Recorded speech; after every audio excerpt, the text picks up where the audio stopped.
Ma famille a menacé ma fille de 12 ans avec une machette et l'a enfermée dans un sous-sol glacial sans vêtements appropriés. Ils lui ont dit de ne pas me le dire. Elle l'a fait quand même. Je n'ai pas pleuré. J'ai agi. 3 jours plus tard, ils ont tout perdu. Dramatique, n'est-ce pas? On dirait le genre de choses qu'on s'attend à voir dans une mauvaise série policière, sauf que c'était ma vie la semaine dernière. Maintenant, avant que vous ne posiez la question non, je ne l'ai pas vu venir. Si je l'avais vu venir, je n'aurais pas laissé ma fille de 12 ans rester avec eux une seule minute. Je ne suis peut-être pas parfaite, mais je ne suis pas négligente.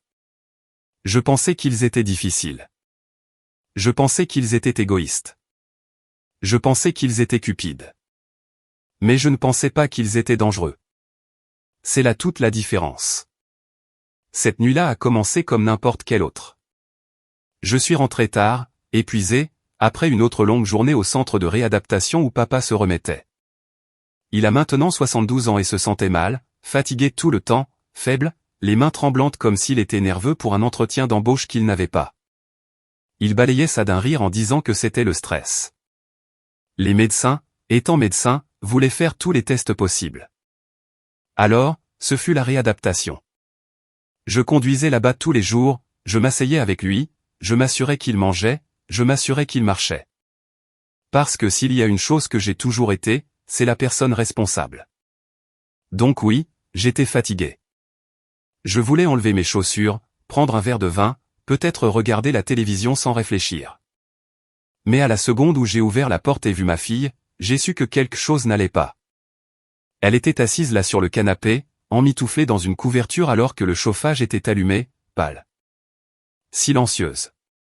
Le genre de silence qui pèse sur la pièce comme du brouillard. Elle a éternué, s'est essuyé le nez avec la manche de son sweat à capuche et a détourné le regard quand je lui ai demandé comment elle allait. « Je vais bien », a-t-elle dit. Les 2 mots les plus suspects de la langue anglaise. J'ai essayé à nouveau. « Tu n'as pas l'air d'aller bien. » Elle a haussé les épaules. C'est tout. Juste hausser les épaules. Pas d'explication, pas de plainte, pas le drame habituel d'une fille de 12 ans sur l'injustice de la vie parce qu'elle avait des devoirs ou parce que TikTok avait supprimé sa vidéo. Juste le silence. Et laissez-moi vous dire, le silence d'un enfant est plus effrayant que les cris. Au moins quand il crie, on sait ce qui ne va pas. J'ai continué à demander, doucement. Une mauvaise journée à l'école? Non. Une dispute avec une amie? Non. Tu ne te sens pas bien? Juste un haussement d'épaule. Je sentais mon ventre se tordre parce que les mères savent toujours. Nous savons. Et je savais que quelque chose s'était passé. Je ne savais simplement pas quoi. Le dîner a été un désastre. Elle picorait sa nourriture comme si celle-ci risquait de la mordre en retour. J'ai essayé de plaisanter. D'habitude elle rit, même si c'est un rire de pitié. Cette fois, rien. Juste un sourire triste qui n'atteignait pas ses yeux. Je suis allé me coucher perturbé, mon cerveau me hurlant que quelque chose n'allait pas. Mais je ne voulais pas la pousser. Je me suis dit qu'elle parlerait quand elle serait prête. Je me suis dit que c'était probablement un drame scolaire. Je me suis dit beaucoup de choses, mais rien ne m'a aidé à dormir. Et puis, minuit. Je me suis réveillé au bruit de la porte de ma chambre qui s'ouvrait en grinçant. Ma fille, pieds nus, en pyjama, s'est glissée dans ma chambre comme un fantôme. Maman? Sa voix était à peine un murmure. Je me suis assise. Ma chérie, qu'est-ce qui ne va pas? Elle est restée là, tremblante, non pas à cause du froid cette fois, mais de peur. Une vraie peur. Tu ne peux pas leur dire que je te l'ai dit. Mon estomac s'est serré. Me dire quoi? Promets-le, a-t-elle insisté, sa petite voix se brisant. J'ai pris sa main. Je te le promets. Elle a hésité, ses yeux scrutant la pièce comme si elle avait peur que ma mère ou ma sœur ne surgissent de mon placard. Et puis, enfin, elle l'a murmuré. Tante m'a menacé avec une machette. Je jure que mon cœur s'est arrêté. Au début, j'ai cru avoir mal entendu. Une machette? Est-ce que ma fille de 12 ans savait même ce que ce mot signifiait? J'avais envie de dire, tu plaisantes? Tu as regardé un film d'horreur quand je n'étais pas là? Mais un seul regard sur son visage et j'ai su qu'elle ne plaisantait pas. Sa lèvre tremblait. Ses mains tremblaient.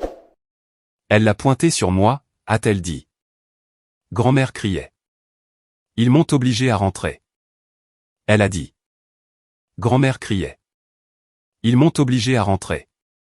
Je n'arrivais plus à respirer.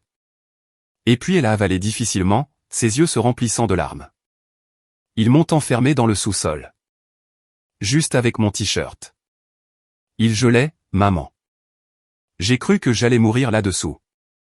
Je l'ai attiré dans mes bras, mon cerveau en court-circuit. Ma mère. Ma sœur. Menacer mon enfant avec une machette et la pousser dans un sous-sol comme une criminelle. Quoi, ai-je murmuré dans ses cheveux, ma voix se brisant. Ils ont dit que s'ils te le disaient, quelque chose de mal t'arriverait. Elle s'est reculée, les larmes coulant sur ses joues. J'ai juré. J'ai juré que je ne te le dirais pas. J'ai promis sur Dieu. Est-ce que je vais avoir des ennuis pour l'avoir brisé? Oh mon Dieu. Ma douce fille. Non, bébé. Non. Tu n'as pas d'ennui. Ma voix était calme d'une manière ou d'une autre, même si à l'intérieur je hurlais. Tu as fait ce qu'il fallait. Cette promesse ne compte pas. Tu devais me le dire. Elle s'est accrochée à moi, sanglotant. Et puis, comme si ça ne pouvait pas empirer, elle a murmuré autre chose. J'ai entendu grand-mère. Elle était avec un autre homme. Pas grand-père. Elle riait et appelait grand-père un vieux fou pathétique.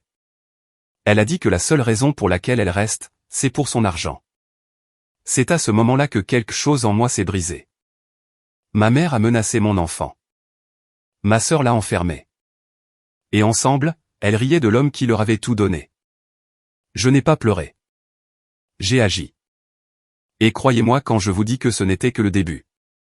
Je suis resté éveillé cette nuit-là, fixant le plafond comme s'il avait les réponses. Les mots de ma fille résonnaient dans ma tête. Machette. Sous-sol. Serment de sang. Chaque fois que je fermais les yeux, je voyais son visage effrayé dans le noir.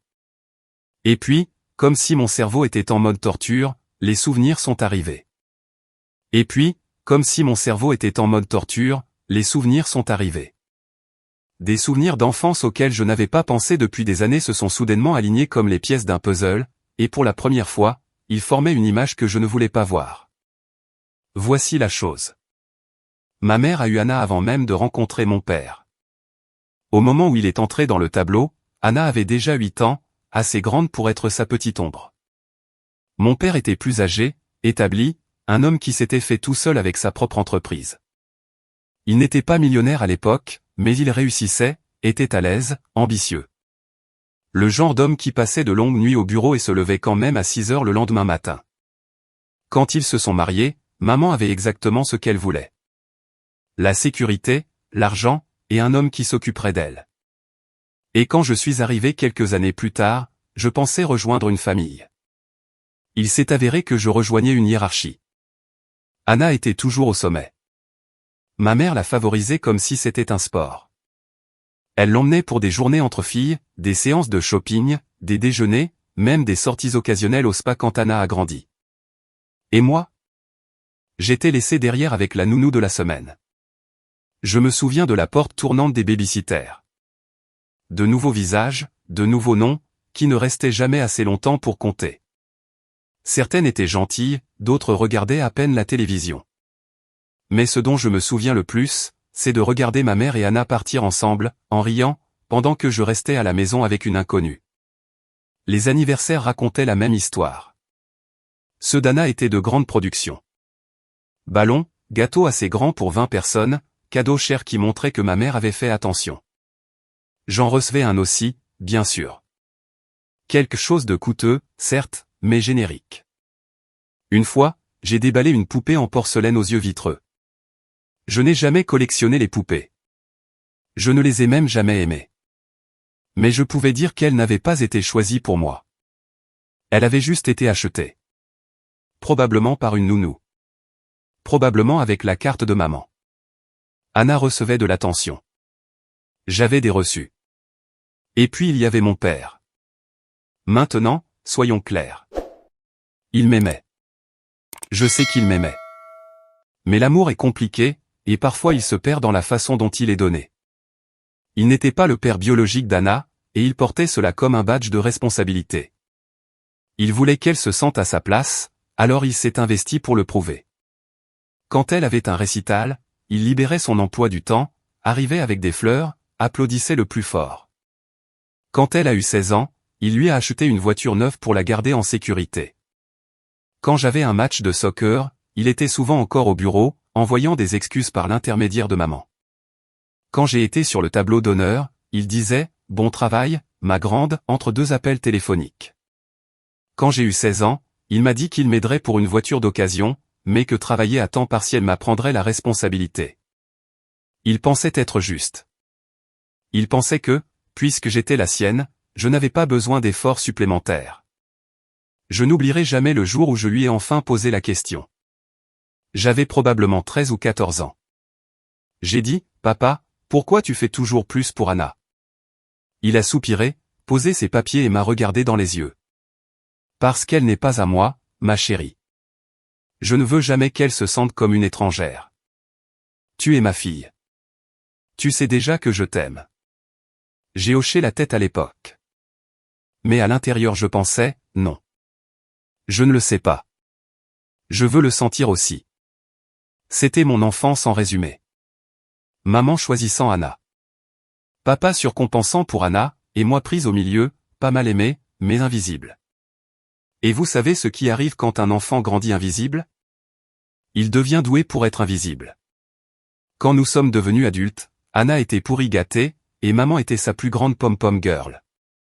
Toutes les deux fonctionnaient comme une unité, murmurant ensemble pendant les dîners, levant les yeux au ciel dans le dos de papa, exigeant constamment plus. Une fois, je les ai surprises dans la cuisine, en train de rire doucement. Ma mère a dit, il nous donnerait n'importe quoi si on le poussait assez fort. Et Anna a gloussé comme si c'était la chose la plus drôle du monde.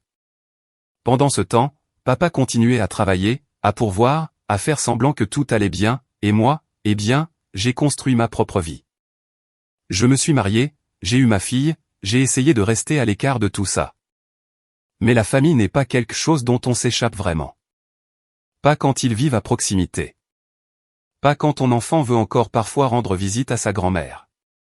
Et c'était la partie la plus cruelle de tout ça, parce que quand ma fille allait là-bas, parfois juste pour les voir, parfois parce qu'elle avait oublié quelque chose, je pensais qu'elle était en sécurité. Bien sûr, ils étaient égoïstes. Bien sûr, ils étaient toxiques. Mais je ne pensais pas qu'ils étaient dangereux. Pas pour elle.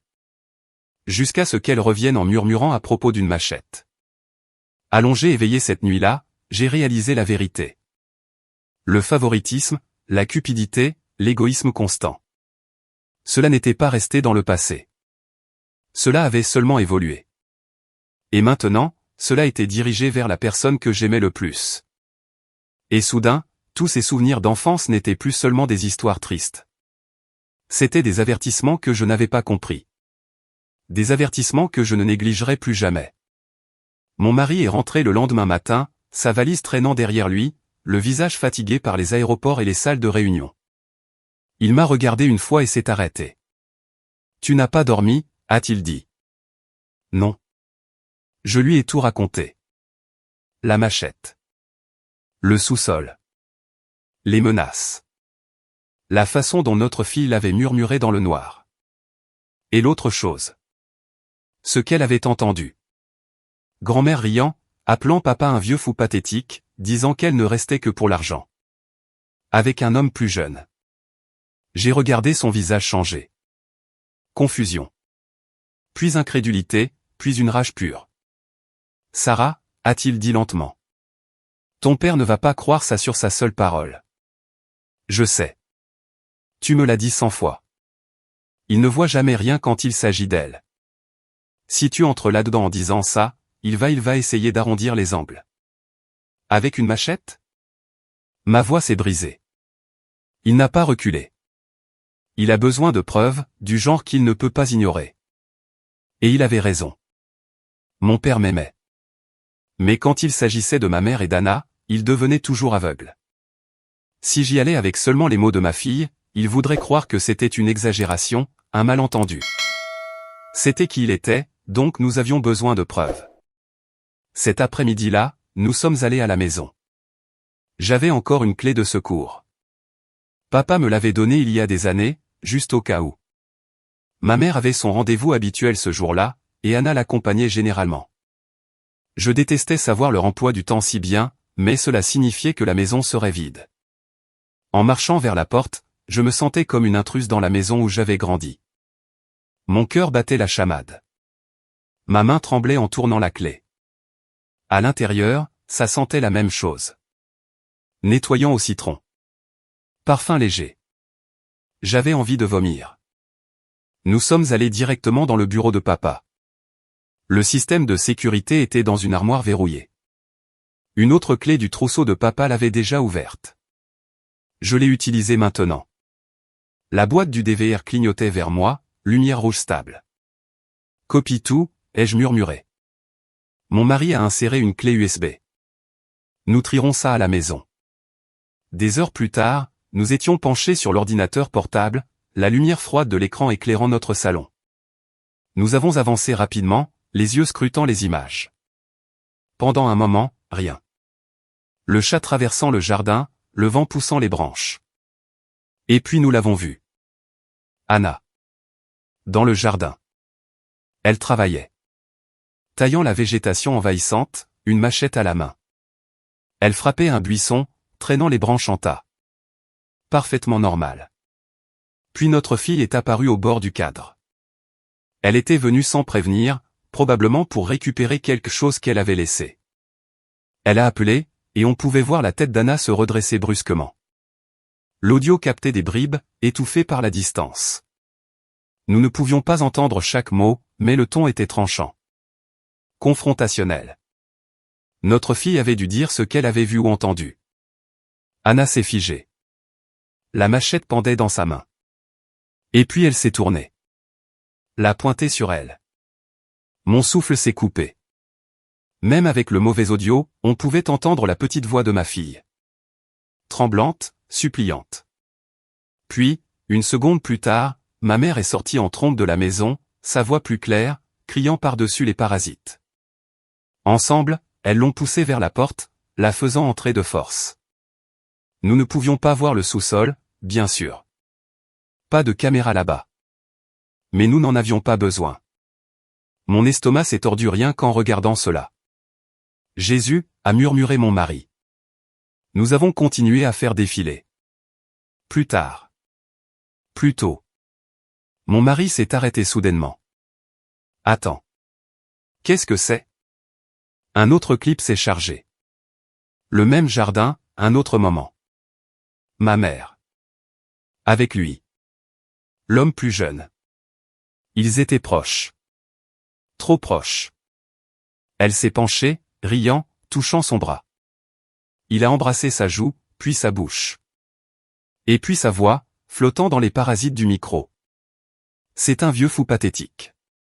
La seule raison pour laquelle je reste, c'est pour l'argent. J'ai appuyé sur pause. Mes mains tremblaient. Mon mari a murmuré, Sarah, c'est tout. Et il avait raison.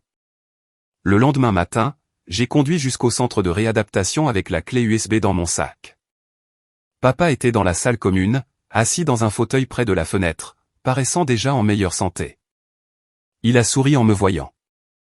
Salut, ma chérie. Je me suis assise, j'ai branché la clé, j'ai appuyé sur play. Il a regardé. Son visage s'est figé. Anna dans le jardin, machette levée, ma fille tressaillant, ma mère criant, elle la poussant à l'intérieur. Puis le clip plus ancien, ma mère avec l'amant. Riant. S'embrassant. L'appelant un fou. Quand ça s'est terminé, papa n'a pas bougé. Sa main tremblait contre la coudoir. Papa, ai-je dit doucement. Il a fermé les yeux. Toutes ces années. Et Anna aussi. Après tout ça. J'ai pris sa main. Tu ne méritais pas ça. Il a rouvert les yeux. Il n'y avait plus aucune douceur. Juste de l'acier. Appelle l'avocat, a-t-il dit. Sa voix était ferme. Aujourd'hui. Et bientôt, ma mère et ma sœur perdraient bien plus que la confiance de mon père. Elles perdraient tout. Quand papa est sorti du centre de réadaptation, il ne ressemblait plus à l'homme avec qui j'avais grandi. Il avait l'air vidé. Et pas seulement par la chirurgie ou les semaines de fatigue. C'était la trahison. Celle qui vous creuse de l'intérieur. Je ne veux pas retourner là-bas, a-t-il dit à ma porte, son sac de sport à la main. Sa voix était ferme mais plate. Pas avec elle. Pas après ça. Tu n'iras pas, ai-je dit. Reste ici. Aussi longtemps que tu en auras besoin. Il a hoché la tête, et quand il a franchi le seuil, je jure que ses épaules se sont abaissées d'1 centimètre. Comme si ma maison était le premier sol sur lequel il marchait depuis des mois. Il a d'abord serré ma fille dans ses bras. Il l'a tenue si fort que j'ai cru qu'elle allait disparaître dans sa poitrine. Et puis il m'a regardé. J'aurais dû le voir, a-t-il murmuré. Non, lui ai-je dit. Tu ne pouvais pas. Moi non plus. Mais il a secoué la tête, les yeux humides. Pas seulement maintenant. À l'époque aussi. Je t'ai fait défaut plus d'une fois. Et peut-être que j'aurais dû lui dire que ça n'avait pas d'importance, que je m'en fichais maintenant. Mais je m'en souciais. Bien sûr que je m'en souciais. Alors je l'ai laissé le dire, et je l'ai gardé comme une lettre que j'avais attendu 30 ans de recevoir. L'avocat est venu le lendemain matin. Pas dans un tourbillon de drames télévisés, juste un homme en costume sombre portant trop de dossiers. Nous nous sommes assis à ma table de cuisine. Moi, mon mari, papa. La clé USB était posée entre nous comme une grenade. Je veux me séparer d'elle, a dit papa. Sa voix s'est brisée sur « elle ». Je ne peux pas. Je ne peux pas rester marié à quelqu'un qui pourrait il s'est arrêté. L'avocat a hoché la tête lentement. Nous pouvons commencer la procédure. Je vais rédiger une requête en divorce, la déposer dans la semaine. Ça ne sera pas instantané. Mais le tribunal peut accorder rapidement des protections temporaires. Gel des finances, ordonnance d'accès, même une garde d'urgence de la maison. Papa a serré la table. Fais-le. Puis nous avons poussé la clé USB vers lui. L'avocat en a regardé juste assez. Il a mis en pause au moment où Anna a levé la machette, a expiré, et a écrit quelque chose de tranchant dans ses notes. C'est une preuve, a-t-il dit calmement. Nous en conserverons une copie pour la police. Cela renforce votre position. C'est le langage d'avocat pour « putain de merde ». Le commissariat de police était la prochaine étape. Une petite salle grise avec des lumières bourdonnantes, du genre qui vous fait vous sentir coupable même si vous n'avez rien fait de mal. Nous leur avons tout raconté. Papa a fait sa déclaration. J'ai fait la mienne. Mon mari a complété ce qu'il savait. Et puis ma fille. Ma douce fille. Elle a raconté son histoire, la voix tremblante, les yeux se tournant vers moi toutes les 3 secondes comme si j'étais son encre. J'ai gardé ma main sur la sienne tout le temps.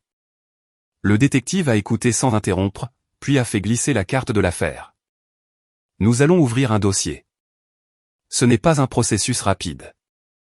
Mais avec ses images et sa déclaration, nous pouvons avancer. Il n'a pas promis de repos ce soir. Il n'a pas promis de miracle. Il a promis de la paperasse, des interrogatoires, une enquête, ce qui, dans la vraie vie, est ce qu'il y a de mieux. En sortant, je me suis préparé à ce que mon téléphone s'allume avec le nom de maman. Mais non. Bien sûr que non. Elle ne savait pas encore. Ce soir-là, après que papa soit allé se coucher tôt et que ma fille se soit enfin endormie, je me suis assise à nouveau avec l'ordinateur portable. Je ne pouvais pas m'en empêcher. Ne fais pas ça, a dit doucement mon mari. Je dois le faire, ai-je répondu. Nous avons fait défiler plus d'heures d'images, et c'est là que mon téléphone a enfin vibré. Maman. Pas parce qu'elle était médium, mais parce qu'elle avait réalisé que le système de sécurité avait été manipulé. Elle avait dû voir les logs. Ces textos sont arrivés en rafale. C'est un malentendu. Ne t'avise pas de lui montrer. Nous pouvons arranger ça en famille. Réponds-moi.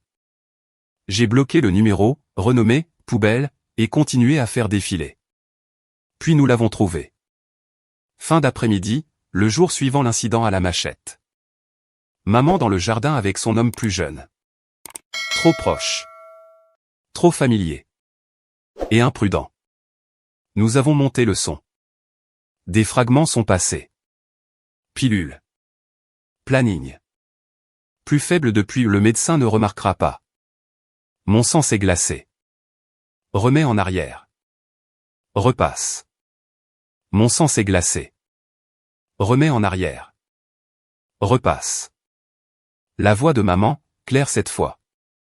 Il ne mange pas beaucoup, donc je l'aide avec ses pilules. Juste un peu plus. Ça le rend plus calme. L'homme, tu es sûr? Son rire. Ce rire familier et tranchant. C'est juste assez pour atténuer le bord. Le médecin voit ce que je veux qu'il voie. Je me suis figé. Mon mari a murmuré, Sarah. Je sais. Nous avons continué à regarder. Un autre clip. Un autre jour. Maman encore, levant les yeux au ciel. Chose drôle. Ses mains tremblent moins quand j'oublie. Puis je me souviens, et elles reviennent. C'est un équilibre délicat. Oublier. Se souvenir. Équilibre. Ce mot, équilibre, m'a fait l'effet d'un couteau sous les côtes. J'ai appuyé sur pause. Nous appelons le détective. Tout de suite. Papa est sorti en robe de chambre, les cheveux en bataille, le visage vidé mais alerte. Qu'est-ce qu'il y a? Nous lui avons montré. Il n'a pas parlé pendant longtemps. Il a juste fixé l'écran, comme on fixe un accident de voiture qu'on ne peut pas arrêter. Elle me droguait, a-t-il dit enfin. Plat. Plus choqué. Juste vide.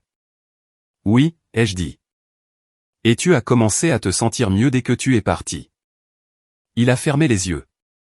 Pendant un moment il a eu l'air très vieux. Puis il les a rouverts, de l'acier là où il y avait eu de la tristesse. Appelle le détective, a-t-il dit. La voix du détective au téléphone était sèche mais calme. Ne l'affrontez pas. Ne lui dites pas ce que vous avez trouvé. Gardez les images en sécurité. J'enverrai quelqu'un chercher une autre copie ce soir et je transmettrai ça au bureau du procureur. L'avocat, quand je l'ai appelé, était encore plus froid. Nous intégrerons ça dans les dossiers. Et Sarah, ne sous-estimez pas ce que cela signifie. J'ai raccroché et je suis resté assise en silence. Mon père se frottait les tempes, l'homme que j'avais autrefois cru incassable maintenant courbé sous le poids de pilules qu'il n'avait pas choisi de prendre. Ma fille s'est agitée dans son sommeil au bout du couloir. La main de mon mari a trouvé la mienne, l'a serrée une fois, fort. J'ai fermé l'ordinateur portable. La voix de ma mère résonnait encore dans ma tête. Juste assez. Gérable. Équilibre. Et soudain, la machette semblait un jeu d'enfant. Parce que ce n'était plus seulement de la cruauté. C'était calculé. Et maintenant, enfin, nous avions la preuve. Les procès ont pris des mois, mais la justice est venue. Ma mère et son amant? Condamnés. Tentative de meurtre. Mise en danger d'enfant. 15 ans chacun. L'instrument. 15 ans chacun. Le mobile était évident une fois que les avocats l'ont exposé. À cause du contrat de mariage, elle ne pouvait pas simplement divorcer. Cela l'aurait laissé sans rien. Mais s'il tombait malade? S'il mourait? Elle gardait l'argent, la maison, le style de vie, et l'amant. Même sa maladie travaillait pour elle. Hôpitaux, réadaptation, rendez-vous sans fin. Pendant qu'il était faible, elle avait libre accès à tout. L'empoisonner n'était pas seulement pour le tuer. C'était pour le contrôler. Anna n'est pas tombée pour l'empoisonnement. Les preuves n'étaient pas là. Et peut-être qu'elle ne savait pas. Mais la machette? Les menaces? Celle-là était indéniable. Le tribunal lui a donné une probation, une thérapie obligatoire et des travaux d'intérêt général pour la mise en danger d'enfants. Léger comparé à la peine de maman, mais suffisant pour marquer son casier à jamais.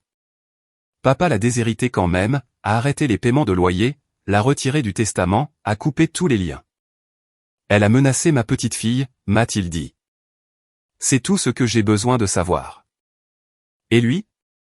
Il est retourné dans sa propre maison. Il a reconstruit sa vie. Il n'est pas du genre à se cacher dans ma chambre d'amis. Trop fier pour ça. Trop riche. Trop têtu. Tout le monde connaît son histoire maintenant. Le millionnaire qui s'est fait tout seul presque abattu par les personnes les plus proches de lui. La dernière fois que j'ai entendu, il sort à nouveau avec quelqu'un. Bien sûr qu'il le fait. Les hommes comme lui ne restent pas célibataires longtemps. Quant à ma fille, elle s'épanouit. La thérapie a aidé, mais aussi le temps, l'amour et le fait d'avoir été cru. Son rire est revenu. Son étincelle est revenue. Elle a 12 ans, et elle est plus forte que je ne l'étais à son âge. Et moi? J'ai eu ce que je voulais. La vérité révélée, mon enfant en sécurité, et un héritage familial pourri brûlé jusqu'au sol. À la fin, ils ont tout perdu. Mais dites-moi, suis-je allé trop loin ou pas assez loin? Dites-le moi dans les commentaires, et n'oubliez pas de vous abonner pour plus.